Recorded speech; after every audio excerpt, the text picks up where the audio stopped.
name is Dinos Gergitos. As I said, you might know me from other webinars. As you can see, I do also the Valve or Gateway webinars, and I did the previous IAM 7.1 webinar, or from the Airlock Academy.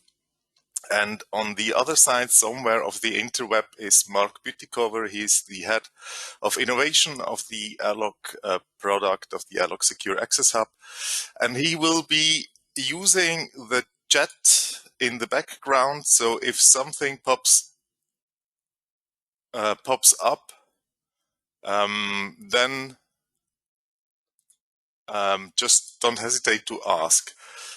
Mark is telling me that he cannot hear me. Can anyone else hear me? Or because it looks like I'm transmitting, I hope this is only a problem on Mark's side and not on everyone.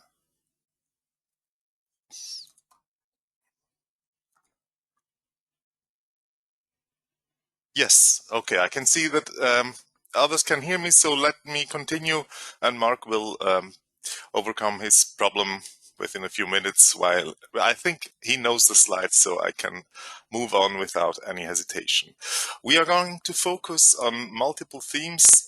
Today, I'm going to present the Airlock 2FA solution, a solution which you can use as a second factor, which is easily set up with the Airlock IAM.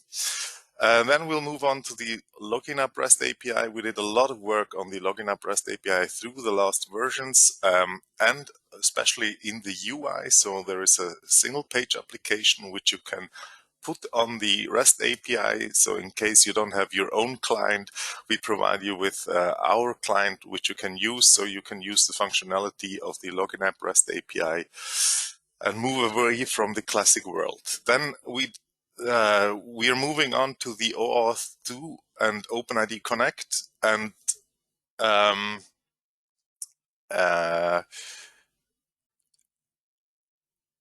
there we did a big overhaul. We changed the architecture of everything. I'm going to present you what we changed, and I'm going to show you how this is going to affect your setup. I'm a little bit confused because Mark is trying to reach me. Since you can hear me, I'm going to move on, and I hope he can solve his problems without my help. Yeah, OAuth 2 OpenID Connect, then the API access control. We introduced that with the Airlock Gateway, the last version, and Airlock IAM 7.2.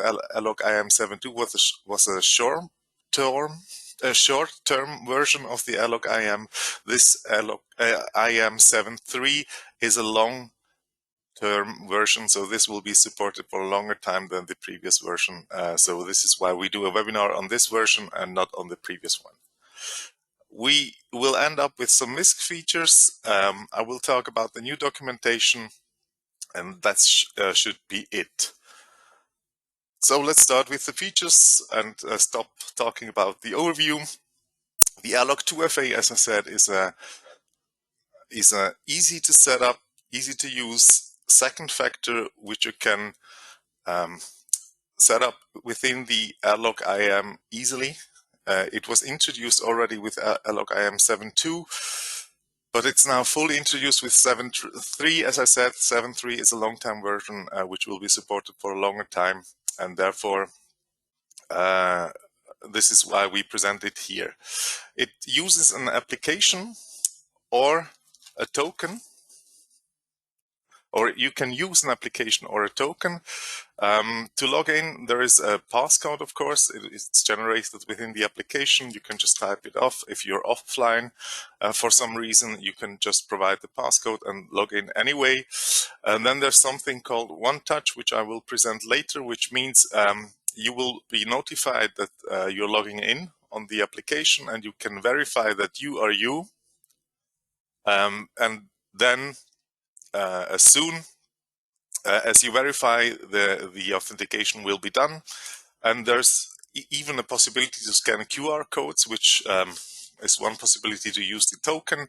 Instead of having the application, you can simply have a hardware token, take this out, scan the QR code, and then you're logged in. Also, And last but not least, there's also a possibility to use zero-touch authentication, which means that when you're logging in on your browser, the browser will emit a sound. The application on your mobile device will see that it's close to the sound source and therefore know that your mobile device is close to your sound source, and you are able to log in and without any other interaction. You can also do the transaction approval, which means approving transactions, of course. As soon as you do a transaction, your mobile device will be challenged. So you have to prove that you are you by affirming on your mobile device that you did this transaction. This can actually not be done with zero touch. You have to use one touch or one of the other authentication methods. And of course, we've set up the self-service, self-registration, so you can use the known features of the Airlock IAM also with the Airlock 2FA. Actually, I'm going to do a self-registration in the second part.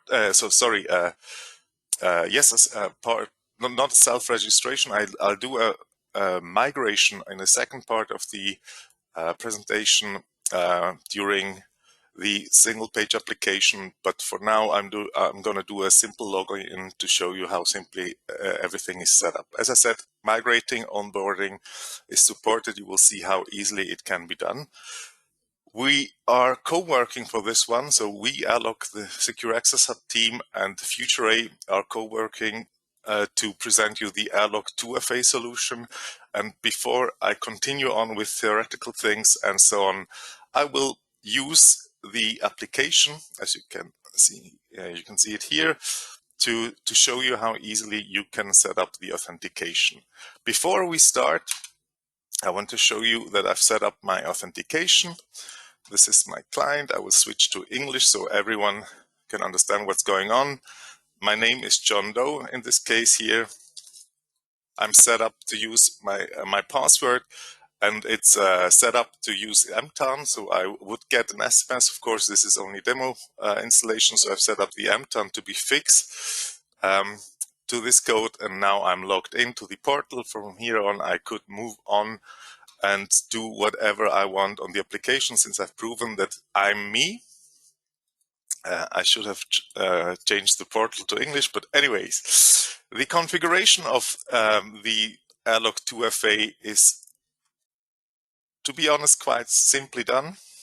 It's within the main settings. Under authentication, of course, there's a new part called Airlock 2FA, and here within you can set up all the things you want to use. You can set up if you want to use zero touch, one touch, which is the repository, and so on. If you use the demo configuration, it will be already configured in there, and there you actually only have to provide the keys for the FutureA server. So if I go in here, you will see that there's the service ID, which will recognize my service. I will get this. You will get the service ID through us, and you will get the Auth API key and the admin API key. When I say us, it will be probably the FutureA, because it's on the FutureA server. We don't want to see your API keys because those keys are for you or no one else. So please don't send them to us. Keep them in the secret, on the external secret, so they're not even stored within the configuration. But actually, yes, it's it. You use the service ID and those two keys, and then you've set up the authentication with Airlock 2FA. So what I'm going to do is, I showed you I can log in with the MTAN. I'm going to set up my user, this John Doe I showed you, to be able to use 2FA. So let me refresh this site. I'm going to the authentication methods. English, not French, yes. I will add the Airlock 2FA.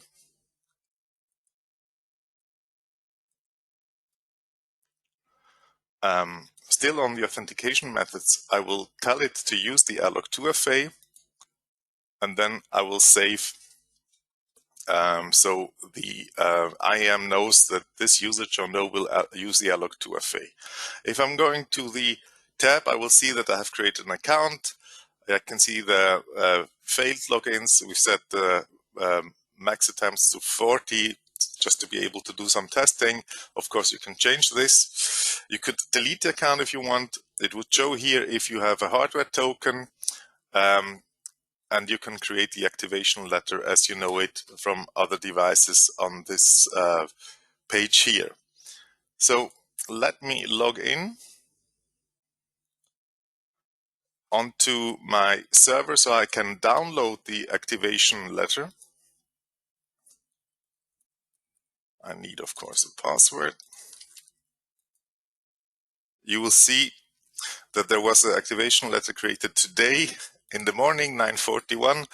It's over here, and I will copy this activation letter to my working space so I can open it. It takes a second.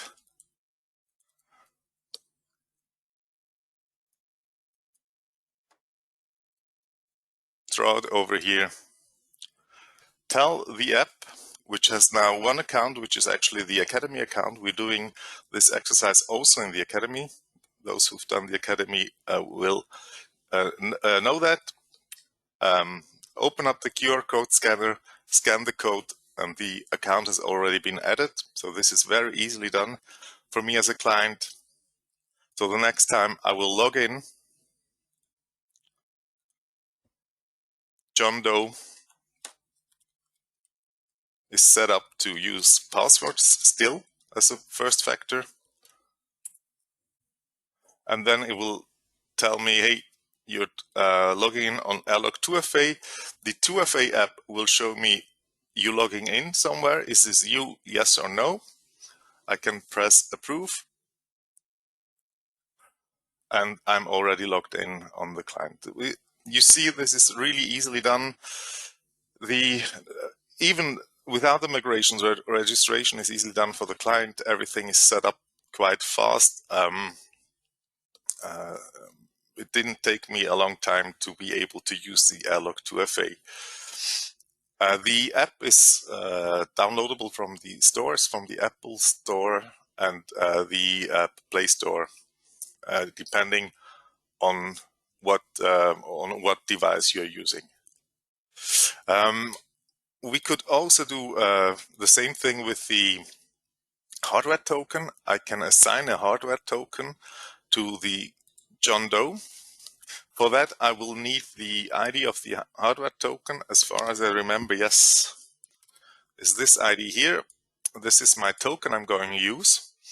So now the user has the hardware token assigned, and that's it. As a user, I can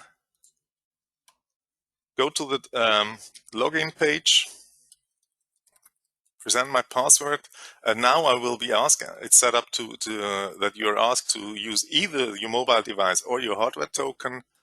I select the device, the QR code is presented, I take out my hardware token, put it to scan, go there, and then I will be able to provide the secret, which I'm now presenting to the whole world. But since it's a one-time secret, that's not the biggest problem there is. There is also possible to do a passcode login. So if I put my mobile device to airplane mode,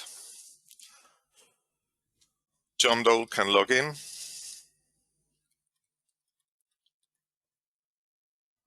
I will select now this device because I'm on the travel. I didn't bring my hardware token with me. I won't have a pop-up here, but I can see the code presented by the mobile device. So now I go to offline and type in my PIN, and I'm in there on the third variant there is. So it's easily to set up, it's easy to use. The user can choose which authentication method to use, the hardware token, the app, which authentication method on the app, and then work with whatever this person has. I will unassign my hardware token so I can redo this in the German webinar, and we can move on. This was the first part of the presentation. So what you saw, I is in this graphic here, and even a little bit more. We did the things here on the left side first. So I opened up a web browser, called the authentication. The call went through the gateway to the IAM, which presented the password, and then knew that I've set up 2FA. Through the cloud, the smartphone was called. Of course, there's a communication to the web browser. Also, as I said, on the zero-touch authentication, there would be a sound emitted by the web browser. I used the app to provide my credentials. The Future Cloud told the IAM that everything is correct, and I was able to log into the application. On this side, you see the same thing with the hardware token. It's more or less the same setup. And on the right side, you can see that it's even possible to create your own app. So we provide SDK, which you can use. And with that, you can create your own application using our Future 2FA solution, the Airlock 2FA solution, to do the second factor within your application to be able to log in with the Airlock Gateway IAM, so with Airlock and the Airlock 2FA solution. Browser app, REST API, I told you that we have zero-touch, one-touch passcode and hardware tokens. I showed you everything except the zero-touch. I didn't want to use sound in here because of the feedback and so on. So you can have a look at this either on your own or have a look. We have actually YouTube videos showing you how you can use this zero-touch authentication. App login. So if you have your own app, as I said, there's an SDK. You can use the app to app login, so you don't have to go through our software. You can create your own software. You can even go passwordless if you would like. So it's, the first step can be skipped. And as I said, transaction approval can be set up to be used also. So every time a transaction is done, you have to approve on your mobile device or using your hardware token to verify that you are approving this transaction. It's always nice if a feature has a name of what it does. Self-services, self-enrollment with activation letters. We did the activation letter. I will do the migration during the next part of the presentation. You will see that this is also possible. So I will start with an MTAN and then migrate during the login to my Airlock 2FA solution. I can manage the token, of course. The self-services are provided by the Airlock IAM. And the administration, you saw that there I can see what token are assigned. If there's a hardware token, I can generate the password letter. I can manage the hardware token. I can remove the hardware token, give another hardware token, and of course I can create letters for the hardware token. So instead of logging in and scanning the code there, people will be able to set up the whole authentication on their own. The Airlock 2FA app is downloadable from the store, as I said. The SDK is here for you if you want to create your own client, if you want to use this authentication without using our software. Service-based, easy integration. You saw it more or less, except of course the configuration. You use the two keys and the service IDs to set everything up, and then everything is running out of the box. I didn't have to set up an own server. The server is already running. You just have to apply for the service and use it. And management and monitoring, of course, you see what the users are doing, if they're logging in, how it's used, how often it has been used, and so on and so on. So this is the Airlock 2FA. As I said, we already use this in the trainings, and it's even in the trainings usually one of the easier exercises because the setup is so simply done and very easy to use. Let's move on to the login app REST API. So the login app provides a REST API since the last few versions. As far as I remember, I think we started with 7.1. And of course, in the beginning, we didn't have all the features, but we now moving on and on to have I think, a feature complete setup for the REST API. So you have the strong authentication there, you have the self-registration there, you have self-services there. And what first people did is create their own custom UI. So they had their own application on the other side, which would call the Login App REST API, use those features, and then work with those features, use the authentication without having to use our GUI. But not everyone is creating his or her own UI. So what we did is we provided the Login App REST UI, which means that we are giving you a GUI or a UI which you can put on the Login App REST API. So you can use a normal browser to use this REST API and therefore use the whole functionality.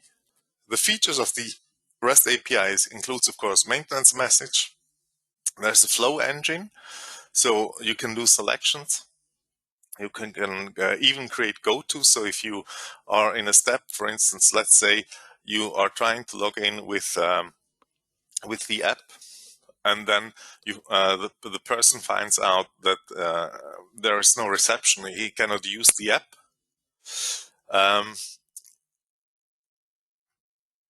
You can create or put up a go-to and to tell the application if the user wants to skip to the hardware token, the user is allowed to skip to the hardware token at this point.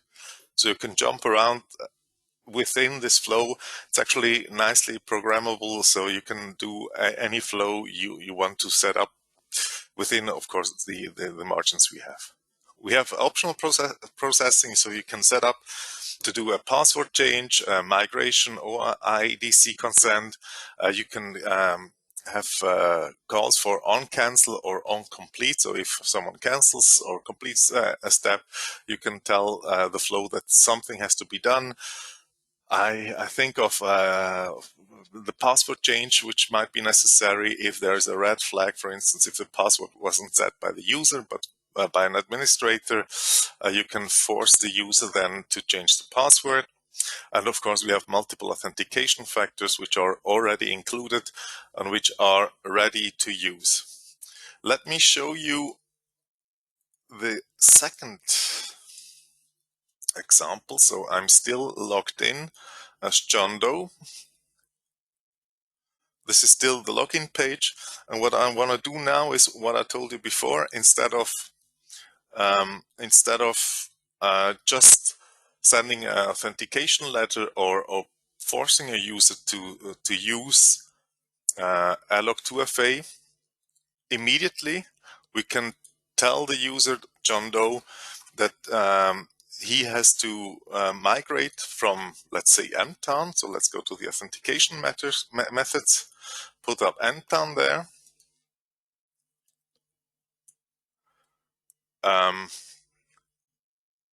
Save this one. You can even remove the account of the Airlock 2FA, so this user starts empty again. So when I log in now, let me refresh this page. John Doe should be back again on the first square. In the beginning of the presentation, he was already using mtown. He's back to mtown right now.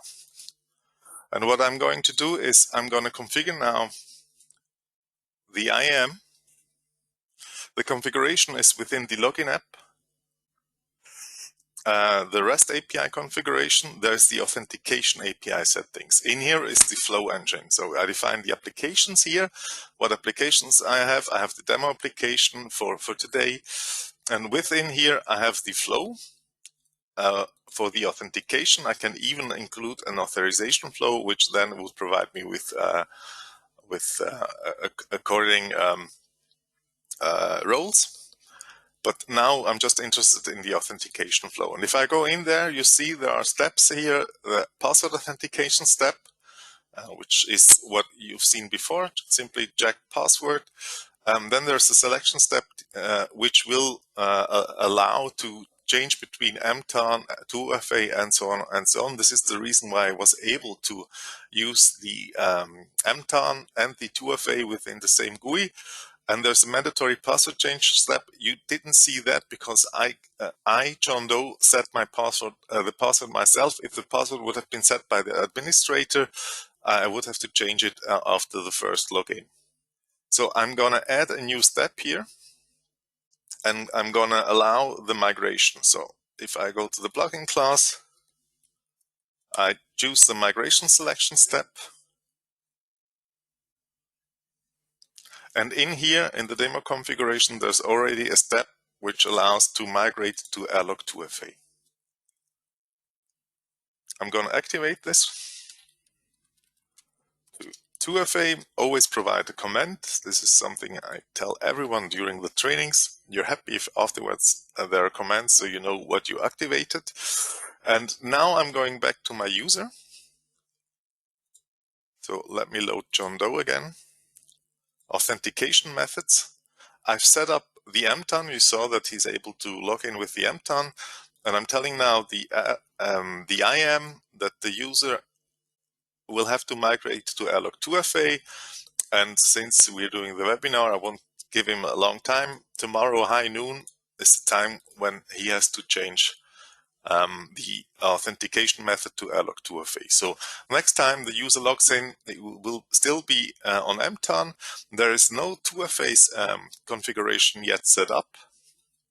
So I'm reloading this page here because I did the authentication change. So you saw there was a little bit of confusion there, but it's already done. Logging in, I have to provide my MTON because my authentication method is still on MTON. And now the application asks me, do you want to migrate now or later? I choose to migrate now. If I choose later, I could log in. And the next time I'd logged in, I could migrate then. I'm migrating now. Take out my app. The previous account is, by the way, deleted automatically. I didn't change anything on the app. Set up the scanner. The account has been added, and I can provide my display name. So I can tell it that I would like to have the display name webinar name, and I'm logged in already. So the next time I'm logging in, John Doe, provide my password, and there's the app already coming up. I can approve the authentication, and I'm logged in after that one. If I reload my user now in the admin app, you will see that the Airlock 2FA came up. The account is back here. The app is back here. My name, my display name is as I selected it during the migration, and I can work now. And I didn't have to set up any activation letter. I didn't have to send anything. The user had just to download the application or get the hardware token if he wanted, and by setting up the migration, everything else was done automatically. But we're not on the 2FA presentation right now. The other thing I did is I changed the flow within the configuration. I added another step here on the steps, and I was automatically able to use the GUI, the single page application we're providing for you, and the flow changed without me having to do anything else. So this is the big part about the flow engine. You're able to set up steps, to change steps. The GUI will adapt I wanted to say automatically, but I was pushed to say the UI is inferred, and you could create, of course, your own custom UI, but this UI can be extracted from the configuration and is set up by the single page application provided also by Airlock IAM. I didn't have to program anything. You can even change the look and feel of this GUI as you want. There's an SDK for this look and feel changes if you want to do them. So you saw the setup was also quite easily done, and I could easily add another step. This is this flow engine I was talking about. and of course the authentication factor, the Airlock 2FA. We included self-services through the REST API, the Login Up REST API, so you can change your context data, you can verify things through MTON or email. You can do your own device management, and you can even create a password reset. So if you forgot your password, there's a flow for a password reset where you can reset your password and change it to whatever you can remember the next time. Self-registration is also provided. It even includes multiple self-registration flows. It allows the user to change their context data during the login. You can even select the authentication factor, so it would be possible to have multiple authentication factors, and then the user during the login will decide, okay, I would like to use the Airlock 2FA. And then you can set up, the user will be able to log in with the Airlock 2FA automatically, as I did it before. I did the migration, I didn't do the self-registration, but it would have the same feeling for the user. It would be easily to use. Just use the application, scan the code, and you're logged in after providing your password, of course, and providing the verification that you are you. So we're looking forward for you to use this single page application, of course, the Login Up REST API. You can, as I said, also create your own client. You don't have to rely on our client. So if you have your own application, you can use the REST API to call our services and to be able to provide the authentication with your own client. Moving on to the next big change with it.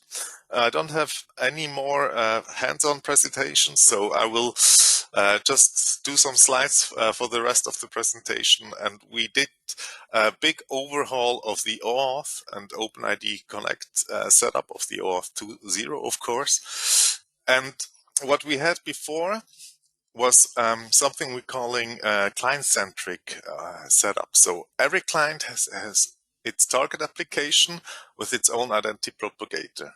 So implicitly, somehow the client is also authorization server. And with this old setup, it was really difficult to support the DCR. So the dynamic client registration was really difficult to set up.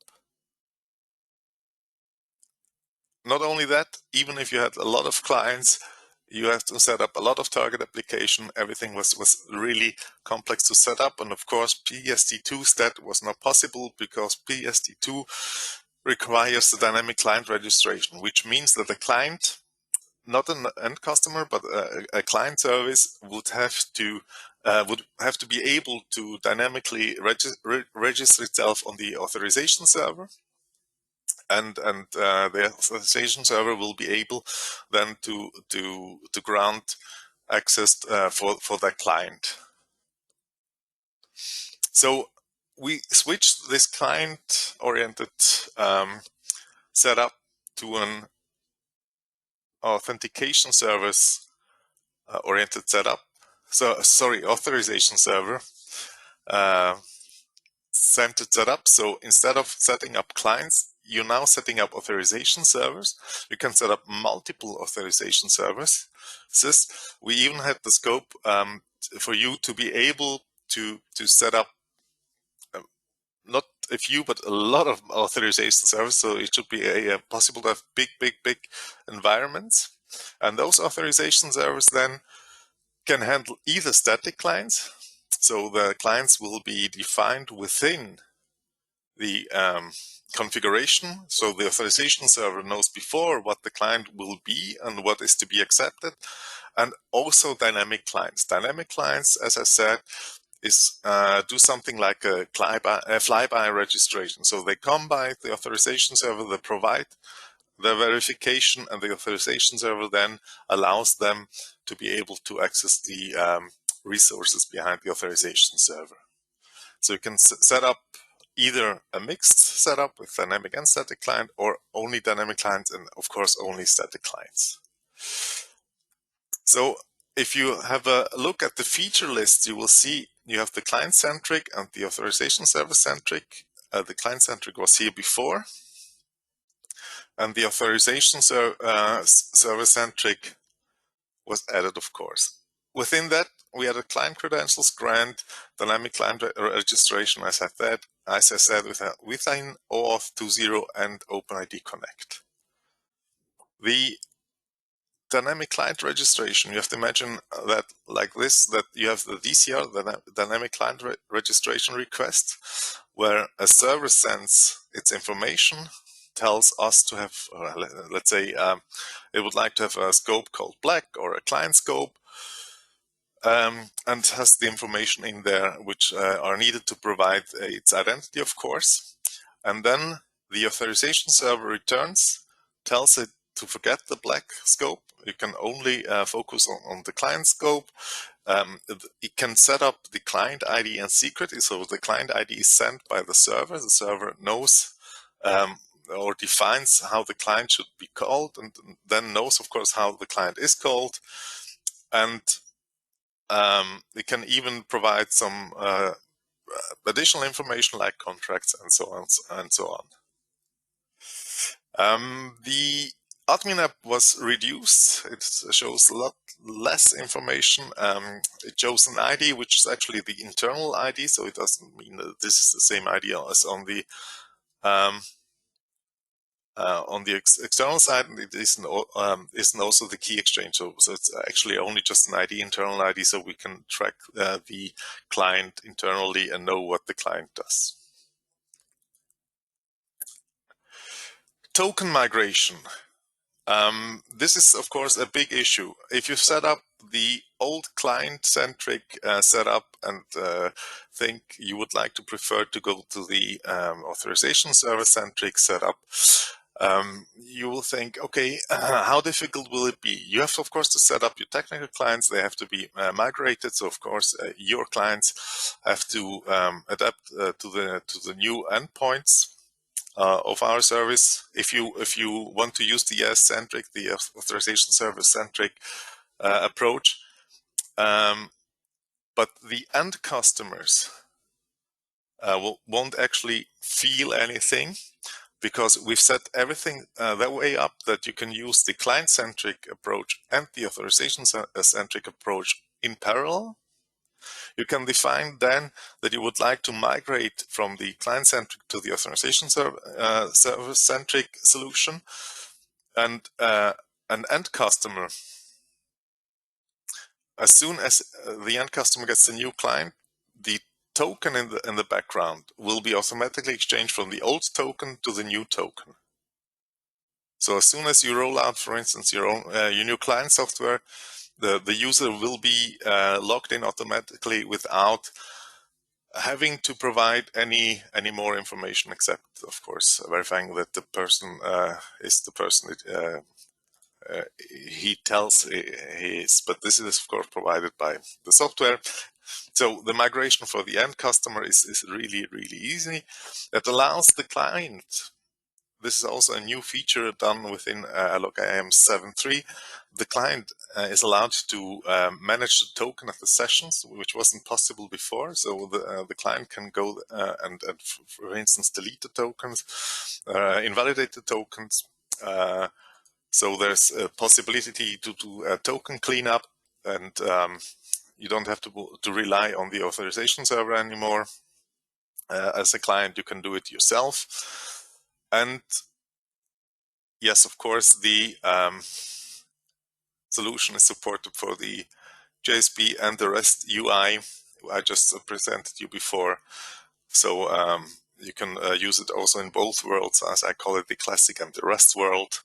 And we're even OpenID certified. So the new process is certified by OpenID, that we are within the standards they provide. And so if you have a client on the other side, which is also OpenID certified, the integration will be easily done.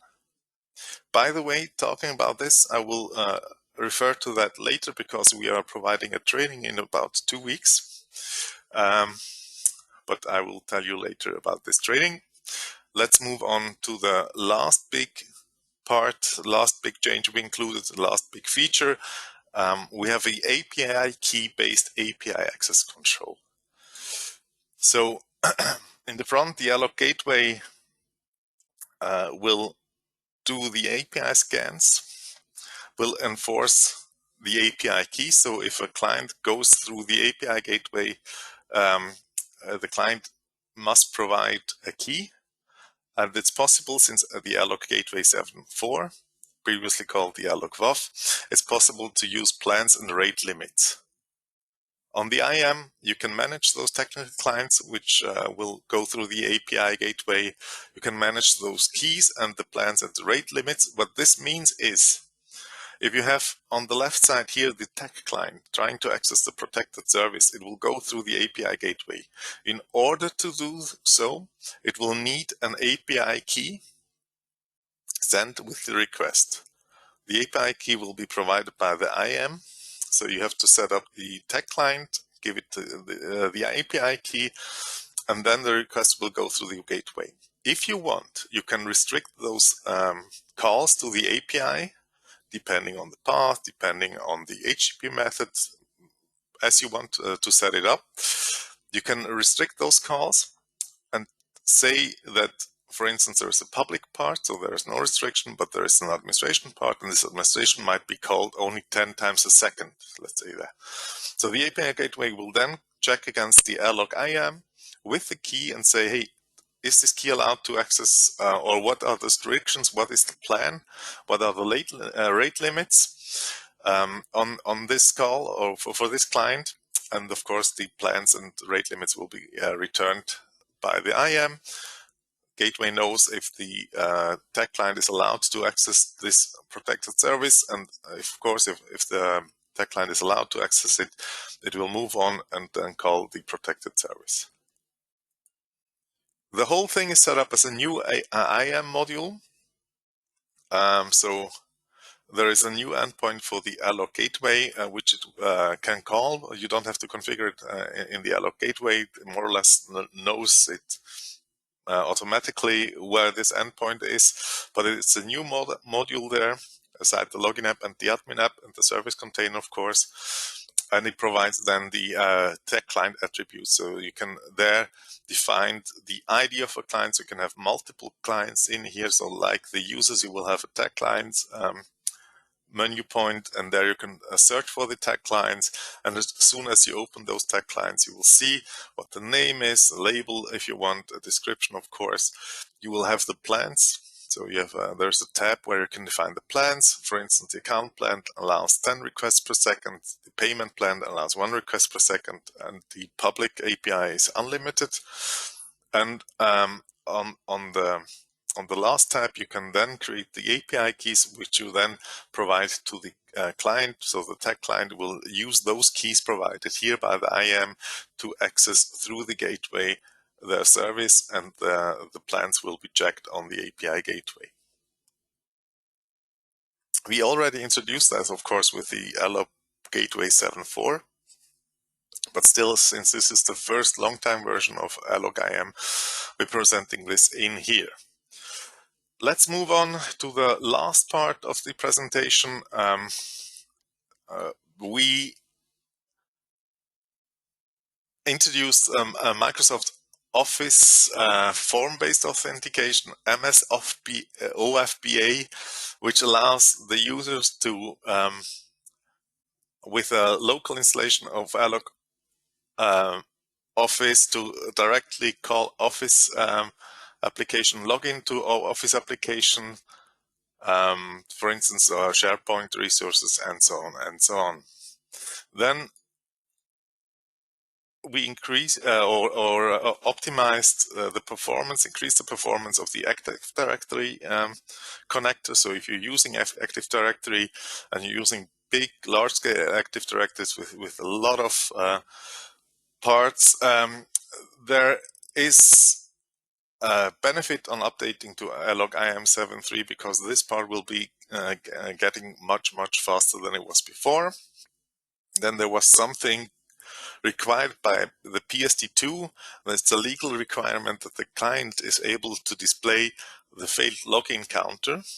we included this with Airlock IAM 7.3. And something I mentioned before, but let's recap this anyway. If you do migration on the credential, if you change the password and things like this, you can now validate the one-time password. So instead of just trusting the password, you can then do a call on the one-time password. So the user has to provide, again, the credential, the one-time password credential, and then the password reset will be done. This adds another layer of security, of course, above the already existing one. Last but not least, we are supporting the Kubernetes secrets. So if you're using a Docker image, you can use this one to work with your secrets.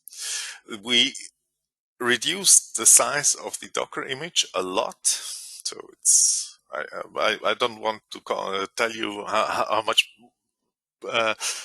smaller it is. I actually can't remember the exact numbers. This is why I avoid this, but it's a lot smaller than the old one was before. You can see this next time you will download it, or as soon as you download the Docker image for 7.3. And we included also a health check for the Airlock Gateway.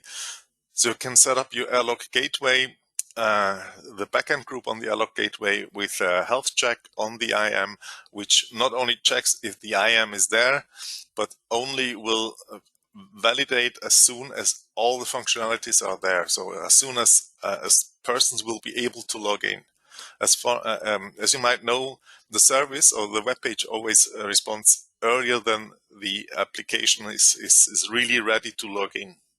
So this health check will provide you an answer only when the server is ready for users to be used, and not only if the server is ready and showing you any page. Okay, so this new health check might be something you might include as soon as you update to Airlock IAM 7.3. You want to change it also on the Airlock Gateway to use this new health check instead of anything old you did. Talking about new things, we changed the documentation, as you might know. So if you call docs.airlock.com, you will find the documentation for our products. Down here, there's the Airlock Gateway documentation for 7.4, and onwards will be here online. The old versions are still on the tech zone. The micro gateway documentation is also here. And again, 7.2 already, but 7.3. In our case, the online help. If you open it here, you will see you have a new help. Everything was reorganized. Everything was cleaned up. Our colleagues, and there's also a search now available, so you can search through this help if you're looking for a certain theme. Don't hesitate to use this search. It's public. It's a search features. And of course, the upside of this one, instead of having it on the product, we can update the online help if there's a smaller change which can be done. We will do it immediately, so you will always see the newest version, the actual version of the online help, instead of having an old offline version there. If you want to use the offline version anyway, there's a zip file of all the documentations here, which you can download and then, of course, use it offline. If you have a server room where there's no internet connection, you can still use the online help. Just have to download this zip file there. Then we did some changes on the trainings, and I would like to show you again the webinar page. For those who didn't see that, since April, we changed our training into a new setup. Either Gateway or IAM courses are done after a one-day Secure Access Hub course, which will include all our products. So in the first day, you will see how the Gateway works with the IAM together. We will see how roles are set up, how this is checked on the Gateway, how those two things communicate together. And then on the connoisseur level, you will have a two-day Gateway a specialization or a 2-day IAM specialization where you see just the features of the according software or the according component you're using. We are also providing update trainings, 3 or 4 a year. The last one was scheduled actually for last week or for this week. It's 1 day. If you have your connoisseur certification after doing this training here, you can just visit a 1-day update training and your certification will be renewed. And of course, you will see the new features. Usually, we also use that to ask around what themes would be you would like to talk about, and then we will, if possible, of course, and if everyone is interested, include those themes so we can talk about those themes. Then, in another step, there's also something we call guru training, and this is what I mentioned before. We'll have 1-day trainings for separate themes. We are preparing the single page application, so the IAM REST API flow and UI. We are preparing this for next year, but actually in around 2 weeks, there is a OAuth and OpenID Connect training set up. So if you would like to have a look at this, we already have quite a few persons registered, but there's still a few spaces left. Go check out our Academy page, and there you'll find the Guru training for OAuth and OpenID Connect.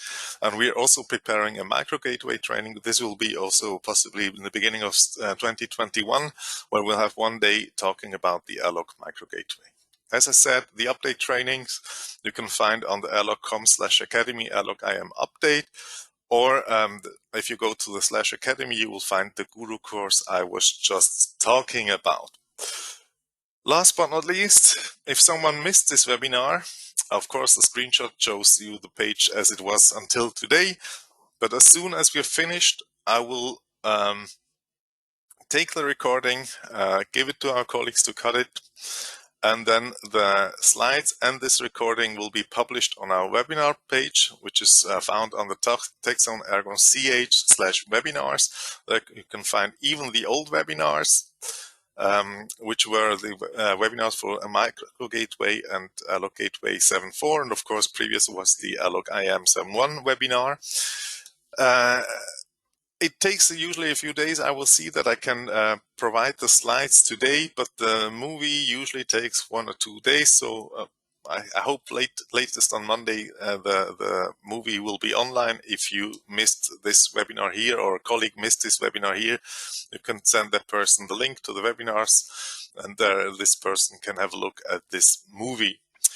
The other thing I would like to point out, we're planning the Airlock Gateway 7.5 webinars for December, so December 9th and 10th. We will open registration for those dates as soon as the release is out. We don't want to do the registration right now until we surely know when the release is done. So 9th and 10th of December is scheduled, but those might change. I don't think so, but it's a slight possibility that there will be a change to this date, just that you know. Okay, this is it from my side. If you have any questions, use the question tool. I saw there was a question which was already answered by Mark, and of course the remarks that you can hear me. It was a pleasure for me to present to you the Airlock IAM 7.3. I'm smiling because those who were here in the beginning saw that there were 2 or 3 difficulties.